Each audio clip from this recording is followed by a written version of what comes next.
Speaker Ayyanna Patrudu విజ్ఞప్తి చేస్తూ ఉన్నారు సార్. వాళ్ళని రమ్మని అడుగుతూ ఉన్నారు. ప్రభుత్వం కూడా చెప్తోంది వైసీపీ రావాలి సభకు అని చెప్పేసి. సో జగన్ నేను రాను అసెంబ్లీకి అంటూ ఉన్న ప్రభుత్వం కానీ తెలుగుదేశం పార్టీ సభ్యులు కానీ స్పీకర్ కానీ పదే పదే రా అంటూ ఉన్నారు సార్. అసలు ఉద్దేశం ఏంటి? అండ్ జగన్ ఎందుకు భయపడుతూ ఉన్నారు? అసెంబ్లీకి వెళ్ళడానికి భయపడుతూ ఉన్నారా? రాజకీయాల్లో ఎవరికి భయపడరు. ఎవరి వ్యూహాలు వాళ్ళకు ఉంటాయి. చంద్రబాబు నాయుడు జగన్ భయపడడు, జగన్ చంద్రబాబు నాయుడు భయపడడు. అలా అనుకుంటే రాజకీయాల్లోనే ఇంతకాలం ఉండలేదు. అందువల్ల భయపడతారని అనుకోను.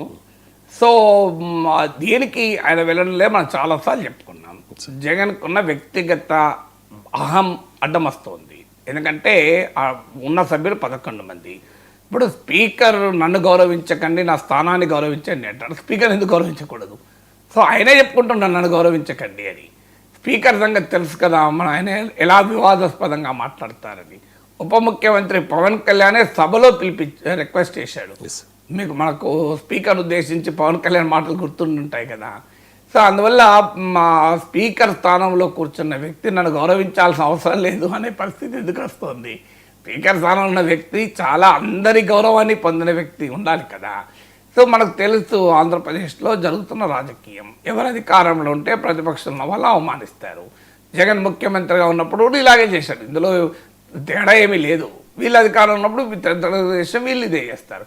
రేపు మళ్ళీ మారితే మళ్ళీ అదే మామూలే. ఆంధ్రప్రదేశ్కు ఉన్న దౌర్భాగ్యం అది. రాష్ట్రం ఒక గొప్ప రాష్ట్రం, ప్రజలు చాలా ఎంటర్ప్రెన్యూరల్ ప్రజలు. అన్ఫార్చునేట్లీ రాజకీయం సమాజాన్ని నాశనం చేసి పడేస్తున్నాయి. రాజకీయము ప్రజల జీవితాలను నాశనం చేయకూడదు, ప్రజల్లో విద్వేషాలు పెంచకూడదు, ప్రజల్లో ఒక పోటీతత్వాన్ని పెంచాలి, ఒక ప్రగతి కాముకల్ని చేయాలి. కానీ సమాజాన్ని ఒక శత్రు సైన్యాలుగా మోహరింప చేసుకొని ఇక రోజు వేరే ఆలోచనే లేదు, మేము కొట్టుకుంటాం అనే స్థాయికి రాష్ట్రాన్ని పట్టుకొస్తే రాష్ట్రం ఎట్లా అభివృద్ధి అవుతుందండి? ప్రపంచంలో అనేక దేశాలు ఉన్నాయి. సౌత్ కొరియా ఇలా ఉందా? సింగపూర్ ఇలా ఉందా? జపాన్ ఇలా ఉందా? అమెరికా ఇలా ఉందా? అమెరికాలో కూడా రాజకీయాలు ఉన్నాయి కదా, డెమోక్రట్లు రిపబ్లికన్లు. మరి ప్రపంచంలో మహానగరాలను చూసి రోజు పాఠాలు నేర్చుకుంటామంటారే, అక్కడ రాజకీయం అలా ఉందా? సింగపూర్ వెళ్ళొచ్చారు ఇంతకుముందు ముఖ్యమంత్రి గారు, జగన్మోహన్ రెడ్డి లండన్ వెళ్ళొచ్చారు, చంద్రబాబు నాయుడు గారు సింగపూర్ వెళ్ళొచ్చారు.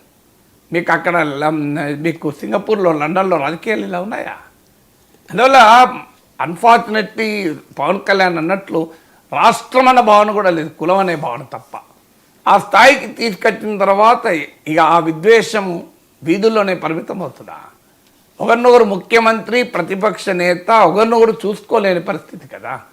ఒక శత్రువులు కూడా కనీసం ఒకరినొకరు మాట్లాడుకుంటారేమో, కానీ ముఖ్యమంత్రి ప్రతిపక్ష నేత మధ్య సంబంధాలు ఆ స్థాయిలో ఉంటే ఇక ఆ సమాజం ఎలా డెవలప్ అవుతుంది? ముఖ్యమంత్రి ప్రతిపక్ష నేత ఇద్దరు కూడా రాష్ట్రం కొరకు ఆలోచిస్తున్నామని చెప్పేవారే కదా. అంత ద్వేషము, అంత తీవ్రమైన ఉన్న పరిస్థితుల్లో ఉంటే ఎలా అవుతుంది? ఇది ఇవాళ జరుగుతున్నది ఏం కాదు. జగన్మోహన్ రెడ్డి ఉన్న సమయంలో చంద్రబాబు నాయుడు అవమానించిన తీరు మనం చూసాం కదా. అవమానిస్తున్న సమయంలో జగన్మోహన్ రెడ్డి ఆనందపడడం కూడా చూసాం కదా. వారించాలి కదా. ఆ రోజు జగన్మోహన్ రెడ్డి కనుక చంద్రబాబు నాయుడు అవమానించిన వారిపైన చర్య తీసుకొని ఉంటే వల్లభనేని వంశీ పైన కొడాలి నానిపైన జగన్మోహన్ రెడ్డి గౌరవం పెరిగేది కదా. కానీ చేశారా? ఈ ఎంజాయ్డ్ ఇట్ కదా. ఇప్పుడు చంద్రబాబు నాయుడు తెలుగుదేశం వాళ్ళని వారించడం లేదంటే ఎట్లా వారిస్తాడు? సో అందువల్ల ఆ స్థాయికి తీసుకొచ్చారు. ఇవాళ కూడా మీరు స్పీకర్ స్టేట్మెంట్ పేపర్లో చదవండి జాగ్రత్తగా. ఎమ్మెల్యేగా నీకు అవకాశం ఇస్తా, చూడండి అది ఎమ్మెల్యేగా అవకాశం ఇస్తా అంటే, ఎమ్మెల్యేగా అవకాశం ఇస్తా అంటే ఏంటిది? నేను తగ్గిస్తా అని చెప్పడమే కదా. జగన్మోహన్ రెడ్డి ఒక ఓన్లీ ఎమ్మెల్యేనా? పోనీ ఆయనకు ప్రతిపక్ష నేత హోదా లేదు, నేను ఒప్పుకుంటా. మీరు ఇవ్వడం లేదు, 10% అనే నిబంధన పెడతాం, అది వేరే డిబేట్. కానీ నేను ఒక పక్ష నేత కదా, ప్రధాన ప్రతిపక్ష నేత కాకపోవచ్చు, statutory leader of the opposition మీరు గుర్తింపు ఇవ్వడం లేదు. కానీ is leader of a party కదా, other then that of government. మరి ఆయన సాధారణ ఎమ్మెల్యే ఎట్లయితాడు? ఒక పక్ష నేతగా నీకు అవకాశం ఇస్తాను అన్నాడు స్పీకర్. ఒక పక్ష నేత అనాలి కదా. ప్రతి గ్రూప్కు ప్రతి పార్టీకి ఒక ఫ్లోర్ లీడర్ ఉంటాడు. ఫ్లోర్ లీడర్కు సమయం వేరుంటుంది, ఎమ్మెల్యేలకు సమయం వేరుంటుంది. ఫ్లోర్ లీడర్గా అయినా నేను రెస్పెక్ట్ చేస్తా అంటలేడే స్పీకరు. స్పీకర్ సభా సాంప్రదాయాలకు ఇంత విలువిస్తిగా సభ ఎట్లా నడుస్తుంది చెప్పండి, నాకు అర్థం కాదు. ఎమ్మెల్యేగా అంటే ఓపెన్గా చెప్తున్నాడు, నీ బతుకు ఎమ్మెల్యేనే రా సభకు అంటున్నాడు. అరే తిట్టపోరా నా కొడక అన్నాడు అంట. నేను తిట్టను రా వెదవా నా కొడక అన్నట్ట. అంటే ఏంటంటే అది స్పీకర్ సీట్లో ఉన్న వ్యక్తి కూడా అలా చేస్తే పోనీ ఈయనేమన్నా ఈయన ఒక్కడే చేశాడా? అంతకుముందు ఉన్న స్పీకర్ ఎలా వెలగబెట్టాడో మనం చూశాం కదా. ఆయనైతే స్వయాన చంద్రబాబు నాయుడు క్యాబినెట్లో మంత్రిగా కూడా పనిచేశాడు కదా తమ్మినేని సీతారాం. కానీ ఆయన ఎంత ఘోరంగా మాట్లాడేవాడు. జగన్మోహన్ రెడ్డి ఆ ప్రేమాభిమానాలు పొందటానికి ఏ స్థాయికి దిగజారే స్పీకర్ పదవిలో ఉన్న వ్యక్తి కూడా మాట్లాడాడు కదా. సో తమ్మినేని సీతారాం మాట్లాడాడు, ఇప్పుడు ఆయన బదులు మాట్లాడుతున్నాడు. అందువల్ల సభాపతులకు కూడా ఉందాతనం ఏం లేదు. సభాపతులు కూడా కబడ్డీ ఆడతాం అంటున్నారు. ఇక కబడ్డీ ఉంటుంది అసెంబ్లీ లిక్కి ఉంటుంది చెప్పండి. సో అందువల్ల ఎందుకు పిలుస్తున్నారు? ప్రతిపక్షం లేని సభ ప్రజాస్వామ్యానికి వన్నతేదు. కారణాలు ఏదైనా సభను నడిపించాల్సిన మొదటి బాధ్యత అధికార పక్షం పైన ఉంటుంది. మీరు బిజినెస్ రూల్ చూడండి. Who is the leader of the house? Chief minister కదా. Chief minister is the leader of the house. Speaker belongs to the ruling party. మీరు స్పీకర్ సభాపతికి సభా నాయకునికి సభ నిర్వహణలో మొదటి బాధ్యత ఉంటుందా ఉండదు? అది మీరే చెప్పండి. ఒకరు సభాపతి, ఇంకొకరు సభానాయకుడు, ఒకరు లీడర్ ఆఫ్ ద హౌస్, ఒకరు presiding officer of the house. వీళ్ళిద్దరూ కూడా అధికార పార్టీకి చెందిన వాళ్ళే ఉంటారు. మరి అధికార పార్టీ పైన ప్రత్యేక బాధ్యత ఉంటుంది ఆ సభ బాగా నడిపించాలని. అంటే సభ నడిపించడానికి డెమోక్రటిక్ ప్రిన్సిపల్ ఏంటి? Opposition represents the view other then that of the government కనుక దానికి ఆ ప్రాధాన్యత ఇవ్వాలి అని సుప్రీంకోర్టు అన్నది. మనం ఎక్కడ ఇస్తున్నామా? ఇవ్వాలని కాదు. జగన్మోహన్ రెడ్డి ముఖ్యమంత్రి ఉన్నప్పుడు ఇవ్వలేదు, ఇప్పుడు చంద్రబాబు నాయుడు ముఖ్యమంత్రి ఉన్నప్పుడు కూడా ఇవ్వలేదు. తేడా ఏమీ లేదు, షరామామూలే. దర్ ఇస్ నో డిఫరెన్స్ అంట. నేను వీళ్ళైనా వాళ్ళైనా ఒకే రకంగా వివరిస్తున్నారు. తలా పాపం తిలా పిడకడు, తిలా పాపం తలా పిడకడు అది ఉంటారు కదా. అలా ఉంది ఇప్పుడు పరిస్థితి. ఇందులో ఎవరు మీలో తప్పు చేయని వాడు ఎవరో చెప్పండి రాయి కొట్టడానికి అని సినిమా పాటలు చూడండి. ఇందులో ఎవరిని తప్పు పట్టాలి, ఎవరిని రైట్ అనాలి? ఇవాళ జగన్మోహన్ రెడ్డి బాధితుడు, అంతకుముందు నిందితుడు, అంతకుముందు చంద్రబాబు నాయుడు బాధితుడు, ఇవాళ ఆయన నిందితుడు. తేడా ఏమున్నదండి ఇలా? సో ఇది సైకిల్ కదా. సైకిల్ అటు తిరిగి ఉంటుంది. ఆ సైకిల్ ఒకప్పుడు నారో పాయింట్ ఫేవేషన్, తర్వాత కొన్ని రోజులకు బెల్ బాటన్ వచ్చింది. గుర్తుంచండి, ఇంత ఊగిపో అసలు. అంటే స్వీపర్లు రోడ్ల మీద మున్సిపల్ స్వీపర్స్ అవసరం లేకుండా మన పాయింట్లే క్లీన్ చేసేటి. తర్వాత మళ్ళీ నారో పాయింట్ వచ్చింది. మీరు చూడండి. సో ఫేషియల్ మారుతున్నాయి కదా. ఒకప్పుడు హాఫ్ షర్ట్ ఫేషియల్, ఇప్పుడు ఫుల్ షర్ట్ ఫేషన్ అయిపోయి మళ్ళీ హాఫ్ షర్ట్ వస్తుంది. లాస్ట్ టీ షర్ట్ వచ్చింది, స్లీవ్లెస్ టీ షర్ట్లు వచ్చాయి, మళ్ళీ కొన్ని రోజుల్లో ఫుల్ వస్తుంది. ఇది ఒక సైకిల్, అలా సైకిల్ తిరుగుతూనే ఉంటుంది.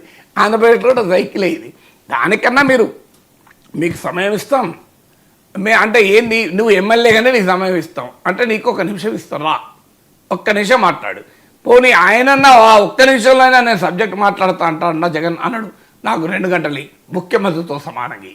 అరే ముఖ్యమంత్రితో సమానం నీకు ఓట్లు వచ్చినాయి, ఎట్లా ఇస్తారు? ఇప్పుడు జగన్మోహన్ రెడ్డి కోరికలు చూడండి. వీళ్ళేమో ఈ ఎక్స్ట్రీమ్. నువ్వు ఎమ్మెల్యేగా రా, మీరు ఒక పక్ష నేతగా కూడా నిన్ను గుర్తించం, నిన్ను ఒక ఎమ్మెల్యేగానే గుర్తిస్తాం రా అని. అది కూడా పులివెందుల ఎమ్మెల్యేగానే గుర్తిస్తాను రా అని.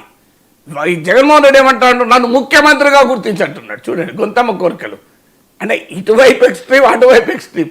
ముఖ్యమంత్రిగా ఎట్లా ముఖ్యమంత్రికి ఎంత సమయం ఇస్తున్నా నాకు అంత సమయం ఇవ్వాలంటాడు. ఇది ఎక్కడ కనిషనండి? నీకు ముఖ్యమంత్రికి వచ్చిన ఓట్లు వచ్చాయా? నీకు ముఖ్యమంత్రికి వచ్చిన సీట్లు ఉన్నాయా? నీకు ఎందుకు ఇస్తారు?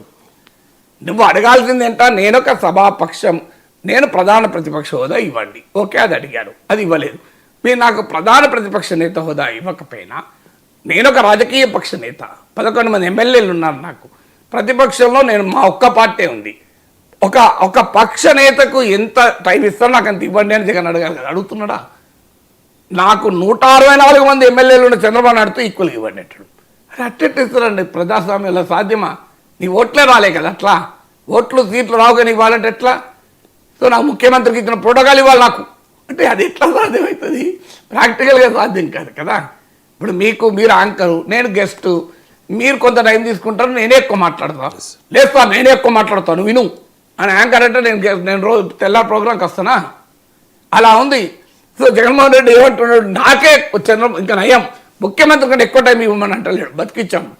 ముఖ్యమంత్రి కన్నా ఎక్కువ టైం ఇవ్వండి అంటున్నాడు. ముఖ్యమంత్రితో సమానమైన టైం ఇవ్వండి అంటున్నాడు. అంటే నేను ఓడిపోయానన్న కాన్షియస్నెస్ కూడా జగన్కి లేదు.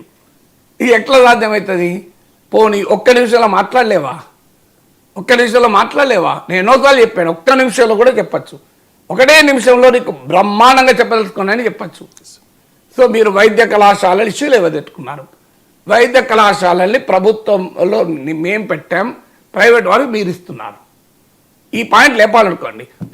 వైద్య కళాశాల మేము ప్రభుత్వంలో పెట్టాలి, వైద్య కళాశాలలో ప్రభుత్వంలోనే ఉండనివ్వాలి, వైద్య కళాశాలలో ప్రభుత్వంలోనే ఉండనివ్వాలి అని గట్టిగానండి అయిపోతుంది కదా. సో మోక్షం లభిస్తుంది కదా. నాకు ఒక కథ ఉన్న చూడండి. ఒక అతను మహా పీసినారి, జీవితంలో ఎవ్వరికి ఏమీ చేయలే, పుణ్యకార్యం అనేది ఏమీ చేయలే, కానీ జీవితం అంతా తన కొరకే బతికాడు. అలాంటి వాడు నరకానికి పోవాలి కదా అనుకున్నారు ఎవరు. కానీ స్వర్గానికి పోతాడు, వైకుంఠానికి వెళ్తాడు. అలా వైకుంఠానికి ఎట్లా వెళ్ళాడు అని దేవతలు అడుగుతారు మహానుభావ శ్రీ మహావిష్ణు దగ్గరికి వచ్చి. వాడు మహాలోభి, పిసినారి, జీవితం అంతా తన కొరకే బతికాడు, సమాజానికి ఏమీ ఉపయోగపడలేదు, మరి అయినా మీరు అతన్ని వైకుంఠానికి ఎలా తీసుకెళ్తున్నారు అని చెప్పి విష్ణు దూతలు వస్తే యమదూతలు వచ్చి అడుగుతారు, ఇది ఇతను నరకానికి రావాలి, మాయంబడి పంపించండి అంటే విష్ణు దూతలు ఏమంటారో తెలుసా? ఆయన కొడుకు నారాయణ, ఇతను నోట మాట పోయే సమయంలో, ఇక చివరి జీవం పోయే సమయంలో తాను దాసిన బంగారం అంతా ఎక్కడుందో కొడుకు చెప్పడానికి నారాయణ నారాయణ నారాయణ అని 3 సార్లు కొడుకును పిలిచాడు. కొడుకును పిలిచిన ఆ శబ్దము నారాయణ శబ్దం గనక ఆయన వైకుంఠానికే అర్హుడు అని చెప్పి వైకుంఠానికి తీసుకెళ్తారు విష్ణుదూతలు. అంటే నీవు మనస్ఫూర్తిగా అనకపోయినా నారాయణ నారాయణ నారాయణ అని 3 పదాలు వాడితే నువ్వు వైకుంఠానికి ప్రాప్తి దొరికింది కదా. అందువల్ల ఒక ప్రతిపక్ష నేత లేదా ఒక రాజకీయ నాయకుడికి ప్రజల పక్షాన మాట్లాడడానికి గంటసేపు స్పీచ్లు అవసరం లేదు. ఒక్క 3 పదాలు వాడండి. వైద్య కళాశాలలు ప్రభుత్వ రంగంలో ఉండాలి. 3 వైద్య కళాశాలలు ప్రభుత్వ రంగంలో ఉండాలి. అయిపోయింది కదా, 10 seconds మైక్ కట్ చేస్తారు, చైనా పత్రం కట్ అంటాడు, అయిపోతుంది. అయిపోతుంది కదా. రైతులకు గిట్టుబాటు ధర కావాలి, అయిపోతుంది. ఉల్లి రైతులు ఆదుకోండి, ఉల్లి రైతును ఆదుకోండి. దీనికి గంటసేపు స్పీచ్ అధ్యక్ష నేను ముఖ్యమంత్రిగా ఉన్న రోజుల్లో ఉల్లికి ఈ రకంగా చేశాను, అధ్యక్ష చంద్రబాబు నాయుడు రైతుల కడుపు కోతరు చూస్తున్నాడు, గంటసేపు ఉపన్యాసం ఇవ్వాలంటాడు జగన్. అలా వాళ్ళు ఎందుకు ఇస్తారండి? వాళ్ళ 164 మంది ఎమ్మెల్యేలు ఉన్న వాళ్ళకి ఏం పర్లేదు. వాళ్ళకు అలా 164 ఎమ్మెల్యేస్ ఉండి జగన్మోహన్ రెడ్డి వాయిస్తుంటే శాసిస్తుంటే పడి ఉండాలని అంటే జగన్మోహన్ రెడ్డి ఎట్లా సాధ్యమవుతుంది? అది ప్రాక్టికల్గా సాధ్యం కాదు కదా. సో నువ్వు సభకొచ్చు మైక్ అధ్యక్ష ఉల్లి రైతు ఆదుకోండి కట్ అంటాడు.